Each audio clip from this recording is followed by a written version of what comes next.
ಯಾವಾಗ್ಲೂ ನಮ್ಗೆ petrol oil lubricants ಬೆಲೆ ಹೆಚ್ಚಾದ್ರೆ ಅಂದ್ರೆ ಒಂದು ಕ್ರೂಡ್ ಆಯಿಲ್ ಬೆಲೆ ನಾವೀಗ ಒಂದು ಬ್ರೆಂಟ್ ಕ್ರೂಡ್ ಆಯಿಲ್ ಪ್ರೈಸಸ್ ಅಲ್ಲಿ ಇದನ್ನ ಅಳತೆ ಮಾಡ್ತೀವಿ. $10 ಹೆಚ್ಚಾದ್ರೆ ಎಸ್ ಅದು 3 ತಿಂಗಳ ಕಾಲ ಸಸ್ಟೈನ್ ಆದ್ರೆ ನಮ್ದು GDP ಬೆಳವಣಿಗೆ ದರ ಏನಿರುತ್ತಲ್ಲ .3 ರಿಂದ 0.4% ಕಡಿಮೆ ಆಗುತ್ತೆ. ಈಗ 67-68 ಡಾಲರ್ ಇರ್ತಾ ಇತ್ತು ಅದು. ಈಗ ಅದು ನಮ್ಗೆ $105 ವರೆಗೂ ಹೆಚ್ಚಾಗಿದೆ. ನೀವ್ ಅರ್ಥ ಮಾಡ್ಕೋಬಹುದು ಆ ಕಾರಣಕ್ಕಾಗಿನೇ ಇಡೀ ಆರ್ಥಿಕತೆಯ ಮೇಲೆ ಇದರ ಪರಿಣಾಮ ಬೀರುತ್ತೆ ಅಂತ. ಅಂದ್ರೆ ಇಲ್ಲಿ ಪ್ರಮುಖವಾಗಿ ನಾವು ಆರ್ಥಿಕತೆ ಅಂದ್ರೆ ನಾವು ಅನ್ನೋದನ್ನ ಅರ್ಥ ಮಾಡ್ಕೋಬೇಕು. ನಮ್ಮ ಬೆಳವಣಿಗೆ ಆದ್ರೆ ಆರ್ಥಿಕವಾಗಿ ಡೆವಲಪ್ ಆಗತ್ತೆ ಅಂತ. Yes sir. ಈಗ ಏನು ಹರ್ಮೋಸ್ ಜಲಸಂಧಿಯಲ್ಲಿ ಬೇಸಿಕ್ ಆಗಿ ಸಮಸ್ಯೆ ಆಗಿದೆ, ಅಲ್ಲಿಂದ ಯಾವುದು ಹಡಗ್ ಬರ್ಲಿಕ್ಕೆ ಆಗ್ತಾ ಇಲ್ಲ, ಕಂಟೈನರ್ಗಳಲ್ಲಿ ಆಯಿಲ್ ಹಾಗೇನೆ ಇದೆ. ಒಂದ್ ವೇಳೆ ಮೂವ್ ಆದ್ರೆ ಅಲ್ಲಿ ತೊಂದರೆ ಆಗತ್ತೆ. ಸೊ ಇಂಥದೊಂದು ಸಂದರ್ಭದಲ್ಲಿ ಭಾರತದಂತ ದೇಶಕ್ಕೆ ಅಫ್ಕೋರ್ಸ್ ವಿಶ್ವದ ಎಲ್ಲ ರಾಷ್ಟ್ರಗಳಿಗೂ ಇದರ ಪರಿಣಾಮ ಇದ್ದದ್ದೇ. ಇಡೀ ವಿಶ್ವದ ಆರ್ಥಿಕ ಸ್ಥಿತಿಯು ಭಾರತದ ತರದಲ್ಲೇ ಇದೆ. ಕೆಲವು ರಾಷ್ಟ್ರಗಳಿಗೆ ತುಂಬಾ ಹೆಚ್ಚು ಪರಿಣಾಮ ಬೀರುತ್ತೆ, ಕೆಲವು ರಾಷ್ಟ್ರಗಳಿಗೆ ಕಡಿಮೆ ಪರಿಣಾಮ ಬೀರುತ್ತೆ. ಏಷ್ಯಾದ ರಾಷ್ಟ್ರಗಳಿಗಂತೂ ಇದರಿಂದ ಜಾಸ್ತಿನೇ ಪರಿಣಾಮ ಬೀರುತ್ತೆ. ಈಗ ನೋಡಿ, ಮೊದಲನೇದಾಗಿ ನಾವು ಯೋಚನೆ ಮಾಡೋದು ಏನು ಅಂತಂದ್ರೆ, ಒಂದು ಕ್ರೂಡ್ ಆಯಿಲ್ ಪ್ರೈಸಸ್ ಬೆಲೆ ಜಾಸ್ತಿ ಆದ್ರೆ ಏನೆಲ್ಲ ಆಗಬಹುದು ಅನ್ನೋಂಥದ್ದು ನಮಗೆ ಗೊತ್ತಾಗಿದೆ. ಈಗ ನಾವು ಮೊದಲನೇದು ಏನು ಅಂತಂದ್ರೆ, ನಮ್ಗೆ ಒಂದು ರುಪಿ ಮತ್ತೆ ಏನು ಕನ್ವರ್ಟ್ ಮಾಡ್ತೀವಲ್ಲ, ಅಂದ್ರೆ ನಾವು ಡಾಲರು ರುಪಿಗೆ ನೋಡಿ ಯಾವಾಗ್ಲೂ, ಅಂದ್ರೆ ನಾವು ಡಾಲರು ರುಪಿಗೆ ನೋಡಿ ಯಾವಾಗ್ಲೂ ಇಂಥದ್ದು ಕ್ರೈಸಿಸ್ ಆದ್ರೆ ರೂಪಾಯಿನ ಮೌಲ್ಯ ಕುಸಿಯುತ್ತೆ. ರೂಪಾಯಿ ಮೌಲ್ಯ ಕುಸಿದಾಗ ಏನಾಗುತ್ತೆ, ನಾವೀಗ ಆಗಲೇ ಆಮದು ಮಾಡ್ಕೊಳ್ಬೇಕಾಗಿರೋ ಸರಕುಗಳು ಏನು ಆಯಿಲ್ ಎಲ್ಲ ತಗೋಬೇಕಾಗಿದೆಯಲ್ಲ, ಇದು ಒಂದು ಕುಕಿಂಗ್ ಆಯಿಲ್ ತಗೋಬೇಕು, ಹೌದು. ಅದರ ಜೊತೆಗೆ ಗಾಡಿಗೆ ಹಾಕಕ್ಕೂ ಆಯಿಲ್ ತಗೋಬೇಕು. ಸೊ ಇವೆಲ್ಲವನ್ನು ಭಾರತ ಕೊಂಡ್ಕೊಳ್ಳೋದೇ ಇರೋದ್ರಿಂದ ಕೊಂಡ್ಕೊಳ್ಳೋದ್ರಿಂದ ಸಹಜವಾಗಿ ಇಲ್ಲಿನ ಬೆಲೆಗಳು ಕೂಡ ಜಾಸ್ತಿ ಆಗುತ್ತೆ. ಈಗ ಒಂದು ರೂಪಾಯಿಯ ಮೌಲ್ಯ ಈಗಾಗಲೇ ನಮಗೆ 22 ಪೈಸೆಯಿಂದ 40 ಪೈಸೆವರೆಗೂ ಬೇರೆ ಆಗ್ತಾ ಇದೆ. ನೀವು ಯುದ್ಧದ ಶುರು ಆದಾಗಿಂದ ಇವತ್ತವರೆಗೂ ಅಂದ್ರೆ ನಾವು ಮುಂಚೆ ಏನು ₹100 ಕೊಟ್ಟು ಕೊಂಡ್ಕೊಳ್ತಾ ಇದ್ವಿ, ಅದಕ್ಕೆ ಈಗ ನಾವು ₹120 ಕೊಟ್ಟು ಕೊಂಡ್ಕೊಳ್ಬೇಕಾಗತ್ತೆ. ಆ ತರದ ಒಂದು ಸ್ಥಿತಿ ನಿರ್ಮಾಣ ಆಗುತ್ತೆ. ಯಾಕಂದ್ರೆ ಒಂದು ರೂಪಾಯಿನ ಮೌಲ್ಯ ಕಡಿಮೆ ಆಗೋದು, ಇನ್ನೊಂದು ಅಂತಾರಾಷ್ಟ್ರೀಯ ಮಟ್ಟದಲ್ಲಿ ಅದರ ಬೆಲೆಗಳು ಜಾಸ್ತಿ ಆಗ್ತಾ ಇರೋದು. So yes. ಇದರಿಂದ ಏನಾಗುತ್ತೆ, ನಮ್ಮ ಕರೆಂಟ್ ಅಕೌಂಟ್ ಡೆಫಿಸಿಟ್ ಜಾಸ್ತಿ ಆಗುತ್ತೆ. ಸಾಮಾನ್ಯವಾಗಿ ನೋಡಿ, ಯಾವ್ಯಾವ ಕ್ಷೇತ್ರಗಳ ಮೇಲೆ ಹೆಚ್ಚಿನ ಪರಿಣಾಮ ಬೀರುತ್ತೆ ಅಂತ ನೀವು ಗಮನಿಸಿದ್ರೆ, ಮೊದಲನೇದು ಏವಿಯೇಷನ್ ಸೆಕ್ಟರ್. ಅಂದ್ರೆ ನಾವೇನು ವಿಮಾನದಲ್ಲಿ ಏನ್ ಪ್ರಯಾಣ ಮಾಡ್ತಾರೆ ಇವುಗಳ ಬೆಲೆ ಇವತ್ತು ನೀವು ನೋಡಿದಿರಿ ಅತ್ಯಂತ ಹೆಚ್ಚು ಹೆಚ್ಚಳ ಆಗಿದೆ. 200-300% ಅಂತಾರಾಷ್ಟ್ರೀಯ ಮಟ್ಟದಲ್ಲಿ ಬೆಲೆಗಳು ಜಾಸ್ತಿ ಆಗಿದೆ. ಇನ್ನ ನೀವು ಪೇಂಟ್ ಏನಾದ್ರೂ ಇವತ್ತು ನೀವು ಹಿಂದಿನ ತಿಂಗಳಿಗೂ ಇವತ್ತಿಗೂ ತಗೊಳಕ್ ಹೋದ್ರೆ ನಿಮ್ಗೆ ಅದರಲ್ಲಿ ಕೂಡ 4-5% ಈಗಾಗಲೇ ಹೆಚ್ಚಳ ಆಗಿರೋದನ್ನ ನೋಡ್ಬೋದು. ಟೈರಿನ ಬೆಲೆಗಳ ಹೆಚ್ಚಳ ಆಗಿದೆ, ಕೆಮಿಕಲ್ಸಿನ ಬೆಲೆ ಹೆಚ್ಚಳ ಆಗ್ತಾ ಇದೆ, ಸಿಮೆಂಟಿನ ಬೆಲೆ ಕೂಡ ಇನ್ನೊಂದು ಸ್ವಲ್ಪ ದಿನ ಮುಂದುವರೆದ್ರೆ ಅದರದ್ದು ಬೆಲೆ ಹೆಚ್ಚಾಗುತ್ತೆ. ಹಾಗೇನೆ ಯಾವ್ಯಾವ ಹಾಗೇನೆ ಯಾವ್ಯಾವ MSMEಗಳು ಇವುಗಳನ್ನ ಉತ್ಪನ್ನಗಳಾಗಿ ಯೂಸ್ ಮಾಡ್ತಾರೆ ಅದರ ಬೆಲೆಗಳು ಕೂಡ ಜಾಸ್ತಿ ಆಗುತ್ತೆ. ಹಾಗೇನೆ ನೀವು ಈಗ LPG ನಾವೀಗ ಏನು ಸಿಲಿಂಡರ್ ಯೂಸ್ ಮಾಡ್ತಾ ಇದ್ವಿ ಮನೆಯಲ್ಲಿ, ಅದರ ಬೆಲೆ ಕೂಡ ಈಗ ಸರ್ಕಾರ ಅನಿವಾರ್ಯವಾಗಿ ಹೆಚ್ಚಳ ಮಾಡಬೇಕಾಗಿದೆ. ಯಾಕೆಂತಂದ್ರೆ ಒಂದು ಅಂತಾರಾಷ್ಟ್ರೀಯ ಬೆಲೆಗಳು ತುಂಬಾನೇ ಹೆಚ್ಚಾದಾಗ ಅದನ್ನ ನಾವು ಸ್ವಲ್ಪ ಆದ್ರೂ ವರ್ಗಾಯಿಸ್ತಾ ಇದ್ರೆ, ಪೂರ್ಣವಾಗಿ ಅಲ್ಲದೆ ಇದ್ರು ಸ್ವಲ್ಪವಾಗಾದ್ರೂ ಕೇಂದ್ರ ಸರ್ಕಾರ ಅದನ್ನ ಜನರ ಮೇಲೆ ವರ್ಗಾಯಿಸುತ್ತೆ. ಸೊ ಅಂತ ಸ್ಥಿತಿ ಮಾಡದೇ ಇದ್ರೆ ಏನಾಗುತ್ತೆ ಅಂದ್ರೆ, ಬೇರೆ ಅದಕ್ಕೆ ಖರ್ಚು ಮಾಡ್ಲಿಕ್ಕೆ ಸರ್ಕಾರದ ಹತ್ರ ಹಣ ಇರಲ್ಲ. ಸೊ ಹೌದು. ಹಂಗಾಗಿ ಈಗ ಒಂದು ₹60 ಡೊಮೆಸ್ಟಿಕ್ ಏನ್ ಕನ್ಸ್ಯೂಮರ್ಸ್ ಇರ್ತೀವಿ ನಮ್ಮಂತವ್ರ ಮೇಲೆ ₹60 ಹೆಚ್ಚಳ ಮಾಡಿದ್ದಾರೆ. ಇನ್ನ ಕಮರ್ಷಿಯಲ್ ಮೇಲೆ ₹110 ಹೆಚ್ಚಳ ಮಾಡಿದ್ದಾರೆ. ಇನ್ನು ನ್ಯಾಚುರಲ್ ಗ್ಯಾಸ್ ಏನು ಇದೆ ಅದರಿಂದ ನಮಗೆ LPG ಇವೆಲ್ಲನೂ ಬರುತ್ತೆ. ಈಗ ನೀವು ಅದನ್ನ ಗಮನಿಸಿದ್ರೆ, ಮಾರುಕಟ್ಟೆಯಲ್ಲಿ ಇಷ್ಟು ದಿನ ನಾವು ಏನು ಗ್ರೀನ್ ಆಟೋ ಅಂತ ಹೇಳಿ ಖುಷಿಯಾಗಿ ಓಡಾಡ್ತಾ ಇದ್ವಿ, ಯೆಲ್ಲೋ ಕಲರ್ ಆಟೋ ಇದ್ರೆ, ಗ್ರೀನ್ ಕಲರ್ ಇದ್ರೆ ಪರಿಸರ ಸ್ನೇಹಿಲಿ ಆಟೋ ಹೋಗ್ತಾ ಇದೀವಿ ಅಂತ ಖುಷಿ ಪಡ್ತಾ ಇದ್ವಿ. ಒಂದ್ ಇದಕ್ಕೆ ಅದು ಒಂದ್ಸರಿ ಅವ್ರ ತೂಕ 22 kg ಅವರು ಫಿಲ್ ಮಾಡಿದ್ರೆ, ಅವ್ರು ಸಾಮಾನ್ಯವಾಗಿ ಪ್ರತಿ 1 kgಗೆ 11-12 ಕಿಲೋಮೀಟರ್ಗಳವರೆಗೂ ಹೋಗ್ತಾ ಇದ್ರು. ಈಗ ಅದರ ಬೆಲೆ ₹20-40 ಜಾಸ್ತಿ ಆಗಿದೆ. ಈವನ್ ಬೆಂಗಳೂರಲ್ಲಿ ಜಾಸ್ತಿ ಆಗಿದೆ. ಸೊ ಅಂದ್ರೆ ಈಗ ಅವ್ರಿಗೆ ಒಂದು ನಿರ್ದಿಷ್ಟ ದರ ಇರುತ್ತೆ, ಇಷ್ಟು ಇಲ್ಲಿಂದ ನಾನು ಇಲ್ಲಿಗೆ ಹೋಗ್ಬೇಕು, ನಮ್ಮ ಯಶವಂತಪುರದಿಂದ ನಾನು ಮಲ್ಲೇಶ್ವರಂ ಹೋಗ್ಬೇಕು ಅಂದ್ರೆ ಅವ್ರಿಗೊಂದು ನಿರ್ದಿಷ್ಟ ದರದ ಪಟ್ಟಿ ಇರುತ್ತೆ. ಸೊ ಆ ಕಿಲೋಮೀಟರ್ ಮೇಲೆ ಅದು ಲೆಕ್ಕ ಆಗುತ್ತೆ. ಮತ್ತೆ ಯಾವ ಪೀಕ್ ಅವರ್ಸ್ ಅಲ್ಲಿ ಹೋಗ್ತಾ ಇದೀವ, ನಾನ್ ಪೀಕ್ ಅವರ್ಸ್ ಅಲ್ಲಿ ಹೋಗ್ತಾ ಇದೀವ, ಆ ಲೆಕ್ಕದಲ್ಲಿ ಒಂದು ಲೆಕ್ಕ ಹಾಕಿ ಅವ್ರಿಗೆ ಫಿಕ್ಸ್ ಮಾಡಿರ್ತಾರೆ. ಈಗ ಬೆಲೆ ಅದರದ್ದು ಹೆಚ್ಚಳ ಆಗಿದೆ, ಆದ್ರೆ ಇವಾಗ ನಾವು ಇದ್ರದ್ದು ಬೆಲೆ ಹೆಚ್ಚಳ ಆಗಿಲ್ಲದೆ ಇರೋದ್ರಿಂದ even cab drivers, auto drivers ಏನ್ ಮಾಲೀಕರು ಇದ್ದಾರೆ ಮತ್ತೆ ಡ್ರೈವಿಂಗ್ ಮಾಡ್ತಾ ಇದ್ದಾರೆ, ಇವ್ರುಗಳಿಗೆ ಕೂಡ ಅದು ಸಂಕಷ್ಟಕ್ಕೆ ತೊಂದರೆ ಆಗಿದೆ. ಇನ್ನ ಹೀಗೇನೆ ಮುಂದುವರೆದ್ರೆ ಫರ್ಟಿಲೈಸರ್ಸ್ ಬೆಲೆ ಕೂಡ ಜಾಸ್ತಿ ಆಗ್ಬೇಕಾಗತ್ತೆ. ಯಾಕೆಂತಂದ್ರೆ ಈಗ ಯಾವಾಗ್ಲೂ ಕೇಂದ್ರ ಸರ್ಕಾರ ಮತ್ತೆ ರಾಜ್ಯ ಸರ್ಕಾರಗಳು ಅದಕ್ಕೆ ಸಬ್ಸಿಡಿ ಕೊಡೋದ್ರಿಂದ ರೈತರಿಗೆ ಅದರ ಬಿಸಿ ತಟ್ತಾ ಇರಲ್ಲ. ಆದ್ರೆ ಈಗ ಇದು ಯಥೇಚ್ಛವಾಗಿ ಜಾಸ್ತಿ ಆದ್ರೆ ಹೌದು. ಪೆಟ್ರೋಕೆಮಿಕಲ್ಸ್, ಫರ್ಟಿಲೈಸರ್ಸ್ ಎರಡರ ಬೆಲೆನೂ ಜಾಸ್ತಿ ಆಗುತ್ತೆ. ಇವೆರಡರ ಬೆಲೆ ಜಾಸ್ತಿ ಆದಾಗ ಒಂದಷ್ಟನ್ನ ವರ್ಗಾಯಿಸಿದ್ರು ರೈತರಿಗೆ ತೊಂದರೆ ಆಗುತ್ತೆ. ಈಗ ನೋಡಿ ಏನಂದ್ರೆ ಇದು ದಿಸ್ ದಿ ಟೈಮ್ ಯಾವಾಗ ನಾವು ಫರ್ಟಿಲೈಸರ್ಸ್ನೆಲ್ಲ ಸರ್ಕಾರಗಳು ಶೇಖರಣೆ ಮಾಡುತ್ತೆ. ಯಾಕೆಂದ್ರೆ ನಮಗೆ ಜೂನ್ 1ರಿಂದ ಏನು ಮುಂಗಾರು ಆರಂಭ ಆಗುತ್ತೆ ಸಾಮಾನ್ಯವಾಗಿ. ಅಲ್ಲಿಂದ ಜೂನ್ 1ಕ್ಕೆ ಅಂದ್ರೆ ಇವಾಗ ಶೇಖರಣೆ ಮಾಡಿ ನಾವು ಮೇ ಕಡೆಯ ವಾರದಲ್ಲಿ ರೈತರಿಗೆ ಶಿಫ್ಟ್ ಎಲ್ಲರೂ ಕೊಡಕ್ಕೆ ಶುರು ಮಾಡ್ತಾ ಇದ್ರು. ಅಂಥದ್ದು ಇವಾಗ ನಾವು ಸ್ಟಾಕ್ ಮಾಡಕ್ಕೆ ಕಷ್ಟ ಆಗುವಂತ ಸ್ಥಿತಿಯಲ್ಲಿ ಈಗ ಬಂದೊದಗಿದೆ ಇದರಿಂದ. ಸೊ ಇದರಿಂದ ಏನಾಗುತ್ತೆ, ಒಂದು ಫಾರ್ಮ್ ಪ್ರೊಡಕ್ಟಿವಿಟಿ ಮೇಲೇನೂ ತೊಂದರೆ ಆಗುತ್ತೆ. ಇದರಿಂದ ನಮಗೆ ಫುಡ್ ಇನ್ಫ್ಲೇಷನ್ ಕೂಡ ಕಾರಣ ಆಗುವಂತ ಲಕ್ಷಣಗಳಿದೆ. ಇನ್ನು ನಾವು ಮಿಡ್ಲ್ ಈಸ್ಟ್ ದೇಶಗಳ ಜೊತೆಗೆ ಹೆಚ್ಚು ಕಮ್ಮಿ 179 ಬಿಲಿಯನ್ ಅಷ್ಟು ವ್ಯಾಪಾರ ವಹಿವಾಟು ಮಾಡ್ತಾ ಇದ್ವಿ ನಾವು. ಅವ್ರಿಗೆ ರಿಫೈನ್ಡ್ ಪೆಟ್ರೋಲಿಯಂ ಕೊಡ್ತಾ ಇದ್ವಿ, ಇಂಜಿನಿಯರಿಂಗ್ ಗೂಡ್ಸ್ ಕೊಡ್ತಾ ಇದ್ವಿ, ಜೆಮ್ಸ್ ಅಂಡ್ ಜ್ಯುವೆಲರಿ ಕೊಡ್ತಾ ಇದ್ವಿ, ಎಲೆಕ್ಟ್ರಾನಿಕ್ಸ್ ಮಾರ್ತಾ ಇದ್ವಿ ಅವ್ರಿಗೆ. ಮತ್ತೆ ನಮ್ಮ ಬಾಸ್ಮತಿ ಅಕ್ಕಿ, ಬಾಸ್ಮತಿಯೇತರ ಅಕ್ಕಿ, ಟೆಕ್ಸ್ಟೈಲ್ಸ್ ಎಲ್ಲರನ್ನು ಅವರಿಗೆ ಕೊಡ್ತಾ ಇದ್ವಿ.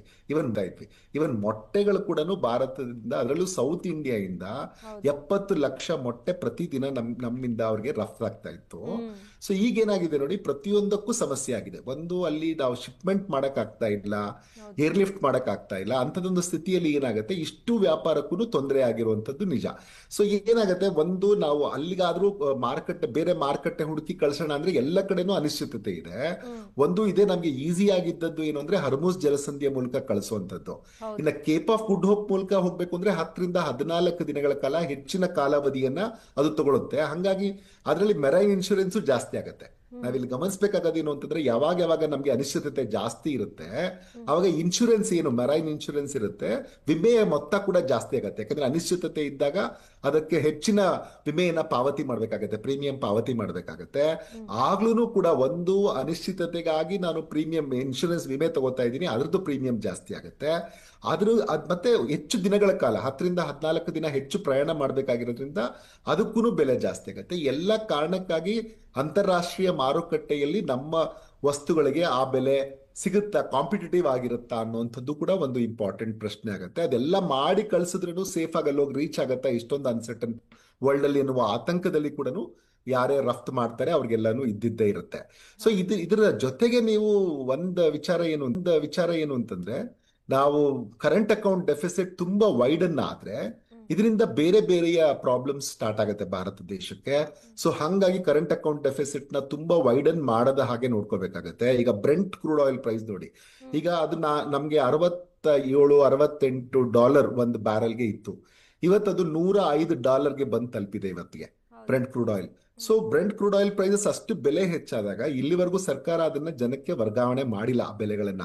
ಬಟ್ ಹಿಂಗೇನೆ ಮುಂದುವರೆದ್ರೆ ಖಂಡಿತ ಸರ್ಕಾರ $8 ರಿಂದ $10 ಇವನ್ ಪೆಟ್ರೋಲ್ ಮತ್ತೆ ಡೀಸೆಲ್ ಬೆಲೆಗಳ ಮೇಲೆ ಹೆಚ್ಚಳ ಮಾಡುವಂತ ಅನಿವಾರ್ಯ ಸ್ಥಿತಿಗೆ, ಇಕ್ಕಟ್ಟಿಗೆ ಸರ್ಕಾರ ಕೂಡ ಸಿಕ್ಕುತ್ತೆ ಅನ್ನೋಂಥದ್ದು ನನ್ಗೆ ಅನಿಸ್ತಾ ಇದೆ.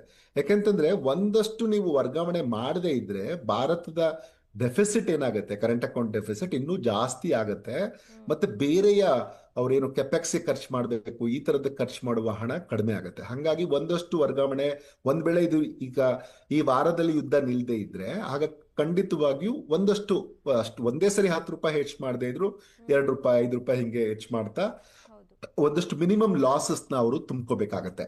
ಆಮೇಲೆ ಇಂಥ ಕೆಲವು ವಿಚಾರ ಏನು ಅಂತಂದ್ರೆ, ಈಗ ಬಂಗಾರದ ಬೆಲೆ ಹೇಗೆ ಹೆಚ್ಚಾಗ್ತಾ ಇದೆ ಅಂದ್ರೆ, ಇದು ವೆರಿ ಸೆನ್ಸಿಟಿವ್ ಆಗಿರುತ್ತೆ. ಯಾವಾಗ ಅನಿಶ್ಚಿತತೆ ಇರುತ್ತೆ ಬಂಗಾರಕ್ಕೆ ಹೆಚ್ಚು ಬೇಡಿಕೆ ಬರುತ್ತೆ. ಯಾಕಂದ್ರೆ ಅದೊಂದು ಸೇಫ್ ಹೆವೆನ್ ಅಂತ ಯೋಚನೆ ಮಾಡಿ ಅದಕ್ಕೆ ಎಲ್ಲರೂ ಇನ್ವೆಸ್ಟ್ ಮಾಡಕ್ಕೆ ಶುರು ಮಾಡ್ತಾರೆ. ಹಂಗಾಗಿ ಬಂಗಾರದ ಬೆಲೆ ಕೂಡ ಹೆಚ್ಚಳ ಆಗ್ತಾ ಇರುತ್ತೆ. ಇದು 2 ಲಕ್ಷನ ಇನ್ನೊಂದು 1 ತಿಂಗಳು ಮುಂದುವರೆದ್ರೆ ಖಂಡಿತ ಅಷ್ಟು 10 ಕ್ಯಾರೆಟ್ ಶುದ್ಧ ಗೋಲ್ಡ್ಗೆ ತಲುಪುವ, 24 ಕ್ಯಾರೆಟ್ ಗೋಲ್ಡ್ಗೆ ತಲುಪುವ ಎಲ್ಲ ಲಕ್ಷಣಗಳು ನಮಗೆ ಕಾಣಿಸ್ತಾ ಇದೆ.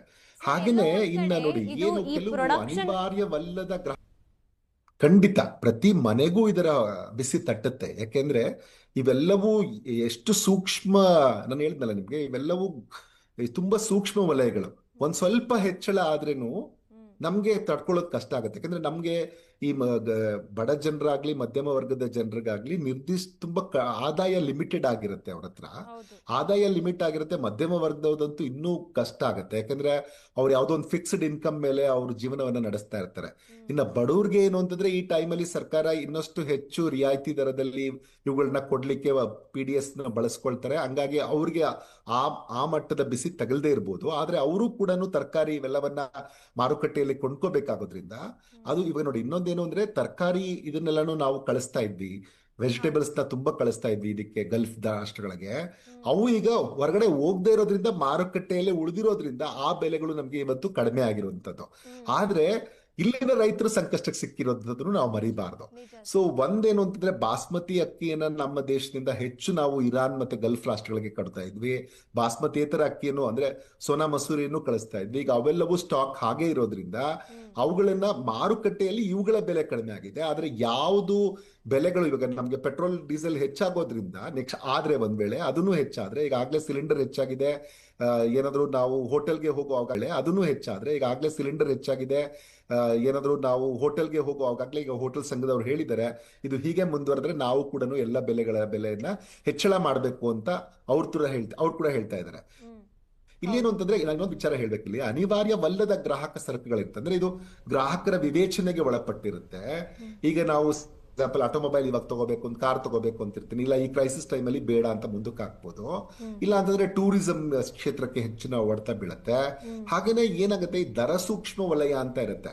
ಈಗ ನಮ್ದು ರಿಯಲ್ ಎಸ್ಟೇಟ್ ಇರ್ಬೋದು, ಇಲ್ಲ ಕನ್ಸ್ಯೂಮರ್ ಗೂಡ್ಸ್ ಇರ್ಬೋದು, ಈ ತರದ ವಸ್ತುಗಳನ್ನ ಈಗ ಜನ ಅಷ್ಟೊಂದು ಹೆಚ್ಚು ಬೇಡಿಕೆಯನ್ನ ಸಲ್ಲಿಸೋದಿಲ್ಲ. ಯಾಕೆಂತಂದ್ರೆ ಏನೇನಾಗುತ್ತೋಪ್ಪ ನಾಳೆ ಗೊತ್ತಿಲ್ಲ, ಯಾವ್ಯಾವ್ದ್ರ ಬೆಲೆ ಎಷ್ಟೆಷ್ಟು ಹೆಚ್ಚಾಗುತ್ತೋ, ಫಸ್ಟ್ ನನ್ನ ದಿನನಿತ್ಯದ ಜೀವನವನ್ನ ನೋಡ್ಕೊಳ್ಳೋಣ, ಅನಂತರ ಅವುಗಳನ್ನ ಮಾಡುವ ಅನ್ನುವಂಥ ಪ್ರಯತ್ನವನ್ನ ಅವರು ಮಾಡ್ತಾರೆ ಅಂತ ನನ್ಗನ್ಸುತ್ತೆ. ಸೊ ಹಂಗಾಗಿ ಮಧ್ಯಮ ವರ್ಗದ ಜನರಿಗೆ ಅತ್ಯಂತ ಹೆಚ್ಚು ಹೊಡೆತ, ಯಾವುದೇ ಕ್ರೈಸಿಸ್ ಆದ್ರೂ ಹೆಚ್ಚು ತೊಂದರೆಗೊಳಗಾಗೋದು ಮಧ್ಯಮ ವರ್ಗದ ಜನ. ಯಾಕೆಂದ್ರೆ ಬಡವರಿಗೆ ಅದು ಬಡವರಿಗೂ ತೊಂದರೆ ಆಗುತ್ತೆ, ಆದ್ರೆ ಹೆಚ್ಚು ತೊಂದರೆ ಆಗೋದು ಮಧ್ಯಮ ವರ್ಗದವ್ರಿಗೆ. ಇನ್ ಸಿರಿವಂತರಿಗೆ ಹಣ ಇರುತ್ತೆ, ಅವ್ರಿಗೆ ಒಂದ್ ಸ್ವಲ್ಪ ಪ್ರಾಫಿಟ್ ಕಡಿಮೆ ಆಗ್ಬೋದು, ಆದ್ರೆ ಅವ್ರು ಮ್ಯಾನೇಜ್ ಮಾಡಬಲ್ರು. ಸೊ ಈಗ ಹಣದುಬ್ಬರ ಕೂಡ ಹೆಚ್ಚಾಗತ್ತೆ ಇನ್ನ. ಯಾಕೆಂದ್ರೆ ಈಗ ಸದ್ಯಕ್ಕೆ ತರಕಾರಿ ಹಣ್ಣುಗಳ ಬೆಲೆ ಯಾಕೆ ಕಡಿಮೆ ಇದೆ ಅಂದ್ರೆ ಅವನ್ನ ನಾವು ರಫ್ತು ಮಾಡಕ್ ಆಗ್ತಾ ಇಲ್ಲ, ಅದು ಮಾರ್ಕೆಟ್ಗೆ ಬರ್ತಾ ಇದೆ, ನಮ್ಮ ಲೋಕಲ್ ಮಾರ್ಕೆಟ್ಗೆ ಬರ್ತಿರೋದ್ರಿಂದ, ಡೊಮೆಸ್ಟಿಕ್ ಮಾರ್ಕೆಟ್ಗೆ ಬರ್ತಾ ಇರೋದ್ರಿಂದ ಅದರ ಬೆಲೆ ಕಮ್ಮಿ ಇದೆ. ಆದ್ರೆ ಮಿಕ್ಕೆಲ್ಲ ವಸ್ತುಗಳ ಬೆಲೆ ಕೂಡ ಜಾಸ್ತಿ ಆಗ್ತಾ ಹೋಗುತ್ತೆ ಒಂದ್ ವೇಳೆ. ಒಂದ್ ವೇಳೆ ಪೆಟ್ರೋಲ್ ಡೀಸೆಲಿನ ಬೆಲೆ ಜಾಸ್ತಿ ಆದ್ರೆ ಅಲ್ಲಿ ಕೂಡ ಅದ್ರದ್ದು ಬೆಲೆ ಜಾಸ್ತಿ ಆಗಿದ್ರೆ ಸಾಗಾಣಿಕೆ ವೆಚ್ಚ ಎಲ್ಲವೂ ಹೆಚ್ಚಳ ಆಗುವಂತ ಎಲ್ಲ ಲಕ್ಷಣಗಳು ನಮಗೆ ಕಾಣಿಸ್ತಾ ಇದೆ. ಆದ್ರೆ ಮೇನ್ ಏನು ಅಂತಂದ್ರೆ ನಮ್ಮ ರೂಪಾಯಿನ ಮೌಲ್ಯ ಹೆಚ್ಚು ಡಿಪ್ರಿಶಿಯೇಟ್ ಆಗಬಾರ್ದು. ಅದು ಒಂದ್ ವೇಳೆ ಇನ್ನೂ ಕುಸಿತ ಕಂಡ್ರೆ ನಮ್ಮ ಇಡೀ ಭಾರತ ಏನೇನು ನಾವು ಆಮದು ಮಾಡ್ಕೊಳ್ತಾ ಇದೀವಿ, ಮೊದಲೇ ಬೆಲೆ ಹೆಚ್ಚಾಗಿದೆ, ಅದರಲ್ಲಿ ನಮ್ಮ ರೂಪಾಯಿನ ಮೌಲ್ಯವೂ ಕಡಿಮೆ ಆಗ್ಬಿಟ್ರೆ ಭಾರತಕ್ಕೆ ಇನ್ನೂ ಹೆಚ್ಚಿನ ಇಂಪ್ಯಾಕ್ಟ್ ಅದರಿಂದ ಆಗತ್ತೆ ಅನ್ನುವಂಥದ್ದು ನನ್ನ ಅಭಿಮತ. ಹೇಳ್ಬೋದಲ್ವಾ ಸರ್, ಯುದ್ಧ ಏನಾದ್ರೂ ಇನ್ನೂ ಒಂದು 15 ದಿನಗಳಿಗಿಂತ ಹೆಚ್ಚು ಮುಂದುವರೆದ್ರೆ, ಈಗಾಗಲೇ 1 ವಾರ ಕಂಪ್ಲೀಟ್ ಆಗಿದೆ, ಇನ್ನೂ ಅದು ಹೆಚ್ಚು ಮುಂದುವರೆದ್ರೆ, ಅಂದ್ರೆ ಇವರು 4 ವಾರ ಅಂತ ಎಸ್ಟಿಮೇಟ್ ಮಾಡ್ತಾ ಇದ್ರು, ಅದು ಒಳಗಡೆ ಒಂದ್ ವೇಳೆ ಮುಗಿದ್ರೆ ನಮ್ಮ ಏನು ಕಷ್ಟಗಳಿದೆ ಅದು ಸ್ವಲ್ಪ ಮಟ್ಟಿಗೆ ಕಡಿಮೆ ಆಗತ್ತೆ. ಇಲ್ಲ ಆದ್ರೆ ಅದು ದುಪ್ಪಟ್ಟಾಗತ್ತೆ. ಅದು ಈಗ ಇರುವಂತ ಸಮಸ್ಯೆ. ಈಗ ಪ್ರತಿಯೊಂದು ಒಂದೊಂದು ಡಿಪೆಂಡೆನ್ಸಿ ಹೆಂಗಿದೆ ಅಂತಂದ್ರೆ, ಒಂದು ದೇಶದಿಂದ ಇನ್ನೊಂದು ದೇಶಕ್ಕೆ ಅಷ್ಟು ಡಿಪೆಂಡೆನ್ಸಿ ಇದೆ. ಈವನ್ ನಾವು ಮನೆಯಲ್ಲಿ ಉಪಯೋಗಿಸುತ್ತಿರುವ ಅಡಿಗೆ ಎಣ್ಣೆ ಬೆಲೆ ಕೂಡ ಜಾಸ್ತಿ ಆಗಿದೆ. ಅದಕ್ಕೂ ನಮ್ಗೂ ಗಲ್ಫ್ ರಾಷ್ಟ್ರಗಳು ಯಾವ್ದು ಅದನ್ನ ನಮ್ಗೆ ರಫ್ತು ಮಾಡಲ್ಲ. ಆದ್ರೆ ನಾವು 60% ನಮ್ದು ಏನು ಈಡಬಲ್ ಆಯಿಲ್ ಇದೆ, ಕುಕಿಂಗ್ ನಾವೇನ್ ಬಳಸ್ತೀವಿ ಅಡಿಗೆ ಮನೆಯಲ್ಲಿ, ಇದನ್ನು ಕೂಡ ನಾವು ಬೇರೆ ಬೇರೆ ದೇಶಗಳಿಂದ ತರಿಸ್ಕೋತಾ ಇದೀವಿ. ಅದು ಕೂಡ ಈ ಹೊರ್ಮುಜ್ ಜಲಸಂಧಿಯಿಂದ ಬರ್ತಾ ಇತ್ತು. ಈಗ ಅಲ್ಲಿ ಬರಕ್ ಆಗದೆ ಇರೋದ್ರಿಂದ ಅವುಗಳ ಬೆಲೆ ನೀವು ಇವತ್ತು ಮಾರುಕಟ್ಟೆಯಲ್ಲಿ 10 ರಿಂದ 15 ರೂಪಾಯಿ 1 ಲೀಟರ್ಗೆ ಹೆಚ್ಚಾಗಿರೋದನ್ನ ಕೂಡ ಕಾಣ್ಬೋದು. ನೀವು ಸನ್ಫ್ಲವರ್ ಆಯಿಲ್ ಆಗಿರ್ಬೋದು, ಗ್ರೌಂಡ್ ನಟ್ ಆಯಿಲ್, ಇವುಗಳನ್ನೆಲ್ಲ ನೀವು ಗಮನಿಸಿದ್ರೆ ಒಂದೊಂದದ್ದು ಬೆಲೆನೂ ಕ್ರಮೇಣ ಹೆಚ್ಚಾಗ್ತಿರೋದನ್ನ ನಾವು ಗಮನಿಸ್ತಾ ಇದೀವಿ. ಹಾಗಾಗಿನೇ ಯುದ್ಧ ಬೇಗ ಮುಗಿಲಿ ಅನ್ನುವಂಥದ್ದು ಎಲ್ಲರ ಆಶಯ. ಮತ್ತೆ ಏನು ಅಂತಂದ್ರೆ ಬರೀ ನಮ್ಮ ಬೆಲೆಗಳ ವಿಚಾರದಲ್ಲೇ ಎಲ್ಲ, ನಿಜವಾಗ್ಲೂ ಅನೇಕ ಜೀವಗಳು ಇದರಿಂದ ಕಳ್ಕೊಳ್ತಾರೆ.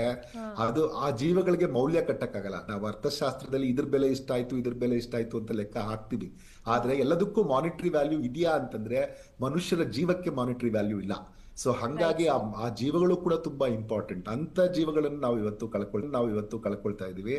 ಆದ್ರೆ ನೋಡಿ, ಇಂಥ ಕ್ರೈಸಿಸ್ ಅಲ್ಲಿ ಯಾರು ಗೈನ್ ಆಗತ್ತೆ ಅಂತಂದ್ರೆ, ಈ ಮಾರುಕಟ್ಟೆ ಯಾರಿಗಿದ್ರು ಆ ಟೈಮಲ್ಲೂ ಒಂದಷ್ಟು ಜನಕ್ಕೆ ಮಾರುಕಟ್ಟೆ ಇರುತ್ತೆ. ಈ ಡಿಫೆನ್ಸ್ ಪ್ರಾಡಕ್ಟ್ಸ್ ನ ಯಾರು ತಯಾರಿಸ್ತಾರೆ, ಈ ಡಿಫೆನ್ಸ್ ಮ್ಯಾನುಫ್ಯಾಕ್ಚರಿಂಗ್ ಅಲ್ಲಿ ಯಾರು ತೊಡಕೊಂಡಿರ್ತಾರೆ, ಒಳ್ಳೆ ವಿಮಾನಗಳನ್ನ ತಯಾರಿಸ್ತಾರೆ, ಯುದ್ಧ ವಿಮಾನಗಳನ್ನ ತಯಾರಿಸ್ತಾರೆ, ಮಿಸೈಲ್ಗಳನ್ನ ತಯಾರಿಸ್ತಾರೆ, ಇಂಥವ್ರಿಗೆ ಮಾರುಕಟ್ಟೆಗೆ ಇದೊಂದು ಅವಕಾಶ ಕೊಟ್ಟಿರುತ್ತೆ.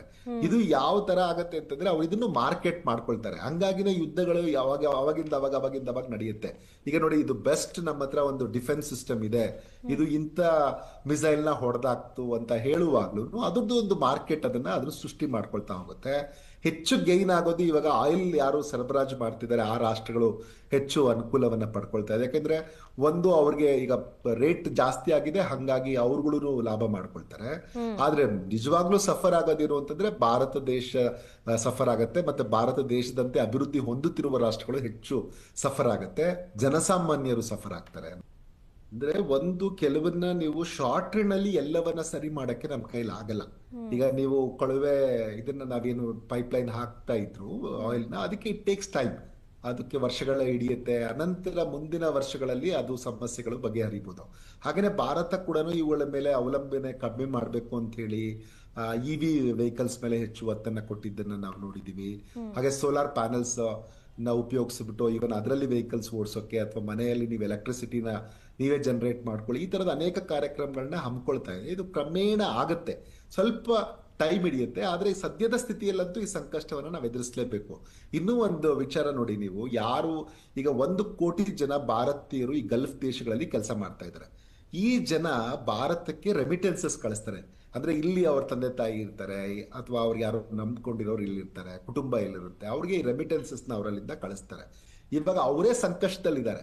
ಇನ್ನು ಆ ಸಂದರ್ಭದಲ್ಲಿ ಆ ಹಣ ಕೂಡ ಇಲ್ಲಿ ಬರ್ದೇ ಇದ್ರೆ, ಈಗಾಗಲೇ ಇಲ್ಲಿ ಜನಜೀವನ ಸ್ವಲ್ಪ ಹಣದುರ್ಬರದಿಂದ ಕಷ್ಟ ಆಗ್ತಾ ಇದೆ. ಅಂತ ಸಂದರ್ಭದಲ್ಲಿ ಆ ರೆಮಿಟೆನ್ಸಸ್ ಬರ್ದೇ ಇದ್ದಾಗ ಅದನ್ನೇ ನಂಬಿರುವಂತ ಕುಟುಂಬಗಳು ಕೂಡ ಇಲ್ಲಿ ತೊಂದರೆಗೊಳಗಾಗತ್ತೆ. ಇನ್ನು ರೈತಾಪಿ ಕುಟುಂಬಗಳಿಗೆ ಒಂದ್ ವೇಳೆ ಫರ್ಟಿಲೈಸರ್ಸ್ ನ ನಾವು ಬೆಲೆಗಳು ಹೆಚ್ಚಾದ್ರೆ, ಅಥವಾ ಅವರು ಈ ಕ್ರಿಮಿ ನಾಶಕಗಳೇನಿರ್ತವೆ ಇವುಗಳ ಬೆಲೆ ಹೆಚ್ಚಾದಾಗ ಖಂಡಿತವಾಗಿಯೂ ರೈತರಿಗೂ ಕಷ್ಟ ಆಗುತ್ತೆ. ಇನ್ನು ಜನರಿಗೆ ಇದ್ರ ಬಿಸಿಗಾಗ್ಲೇ ತಟ್ತಾ ಇದೆ ಅಡಿಗೆ ಮನೆಯಲ್ಲಿ ಅಡಿಗೆ ಮನೆ ಎಣ್ಣೆ, ಬಿಸಿಗಾಗ್ಲೇ ತಟ್ತಾ ಇದೆ ಅಡಿಗೆ ಮನೆಯಲ್ಲಿ ಅಡಿಗೆ ಮನೆ ಎಣ್ಣೆ ಈಗಾಗ್ಲೇ ಜಾಸ್ತಿ ಆಗಿದೆ, ಸಿಲಿಂಡರ್ ಬೆಲೆ ಜಾಸ್ತಿ ಆಗಿದೆ, ಆಮೇಲೆ ಏನು ಬೇಳೆಕಾಳುಗಳು ಎಲ್ಲ ಕ್ರಮೇಣ ಇನ್ನ ಹೆಚ್ಚಾಗ್ತಾ ಹೋಗುತ್ತೆ. ಸೊ ಹೀಗಾದಾಗ ಜನಸಾಮಾನ್ಯರಿಗೂ ಇದರಿಂದ ಹೊಡೆತ ಬೀಳುತ್ತೆ. ಹಾಗೆ ಸರ್ಕಾರಕ್ಕೆ ನೀವು ನೋಡಿದಾಗ, ಯಾಕಂದ್ರೆ ಜನಸಾಮಾನ್ಯರಿಂದಲೇ ನಮ್ಮ ರಾಷ್ಟ್ರ ಇರೋದು, ಎಲ್ಲ ನಮ್ಗೆ ಏನ್ ತೊಂದರೆ ಆದಾಗ ಸಹಜವಾಗಿ ಅದರ ಬೆಳವಣಿಗೆ, ನಮ್ಮ GDP ಬೆಳವಣಿಗೆ ದರದ ಮೇಲೂ ಅದ ಪರಿಣಾಮ ಬೀರುತ್ತೆ. ಆಗ್ಲೇನೆ ಈಗ ನೋಡಿ, ಪ್ರತಿಯೊಂದಕ್ಕೂ ಈಗ MSME ಯಾವುದೋ ಒಂದು ಇದ್ರ ಮೇಲೆ ನಾವು ರಫ್ತು ನಾವೇನು ಆಮದು ಮಾಡ್ಕೊಳ್ತೀವಿ ಆ ಕ್ಷೇತ್ರದ ಮೇಲೆ ಅವಲಂಬಿಸಿದ್ರೆ ರಾ ಮೆಟೀರಿಯಲ್ಸ್ಗೆ, ಅವಾಗ ನ್ಯಾಚುರಲಿ ಅವರು ಕೂಡ ಪ್ರೊಡಕ್ಷನ್ ಕಟ್ ಮಾಡ್ಬೇಕಾಗತ್ತೆ. ಅವ್ರ ಪ್ರೊಡಕ್ಷನ್ ಕಟ್ ಮಾಡಿದ್ರೆ ಅದು ಹೆಚ್ಚು ಅನ್ಎಂಪ್ಲಾಯ್ಮೆಂಟ್ ಕಾರಣ ಆಗತ್ತೆ. ಸೊ ಒಂದೊಂದಕ್ಕೆ ಸಂಬಂಧ ಹೊಂದಿದೆ. ಯಾವುದೇ ಕೊಂಡಿ ಸಪ್ಲೈ, ಪೂರೈಕೆಯ ಸರಪಳಿ ಏನಿರುತ್ತಲ್ಲ, ಪೂರೈಕೆಯ ಸರಪಳಿಗೆ ಏಟಾದಾಗ ಖಂಡಿತ ಇಡೀ ರಾಷ್ಟ್ರಕ್ಕೆ ಅದರಿಂದ ತೊಂದರೆ ಆಗುತ್ತೆ, ಇಡೀ ವಿಶ್ವಕ್ಕೆ ಅದರಿಂದ ತೊಂದರೆ ಆಗುತ್ತೆ. ಅದೊಂದು ಸ್ಥಿತಿಯಲ್ಲಿದೆ. ಈಗ ಸದ್ಯದ ಸ್ಥಿತಿಯಲ್ಲಿ ನಾವು ಆಶಿಸೋದೊಂದೇ, ಯುದ್ಧ ಬೇಗ ಕೊನೆಗೊಳ್ಳಲಿ. ಯಾಕಂದ್ರೆ ಯುದ್ಧ ಯಾವತ್ತು ಭಾರತದ ಮೊದಲಿಂದನೂ ಅದೇ ಸ್ಟ್ಯಾಂಡ್. ಏನಂದ್ರೆ ಭಾರತ ಸರ್ಕಾರ ಪದೇ ಪದೇ ಹೇಳ್ತಾ ಇದೆ, ಯುದ್ಧದಿಂದ ಯಾವುದೇ ಸಮಸ್ಯೆನ ಬಗೆಹರಿಸ್ಕೊಳ್ಳಿಕ್ಕೆ ಸಾಧ್ಯ ಇಲ್ಲ. This is not the right time for war ಅನ್ನೋದನ್ನ ಕೂಡ ಪದೇ ಪದೇ ಕೇಂದ್ರ ಸರ್ಕಾರ ಹೇಳ್ತಾ ಇದೆ. ಸೊ ಅಂತ ಸಂದರ್ಭದಲ್ಲಿ ಬಹುಶಃ ಎಲ್ಲ ರಾಷ್ಟ್ರಗಳು ಒಗ್ಗೂಡಿ ಇದಕ್ಕೊಂದು ಮಧ್ಯಸ್ಥಿಕೆ ವಹಿಸಿ ಬಹುಶಃ ಯುದ್ಧವನ್ನ ನಿಲ್ಲಿಸ್ಲಿಕ್ಕೆ ಸಾಧ್ಯ ಆದ್ರೆ, ಆಗ ಬಹುಶಃ ನಮ್ಮ ಬದುಕು ಮತ್ತೆ ಮೊದಲಿನಂತಾಗತ್ತೆ ಅಂತ ಕಾಣುತ್ತೆ.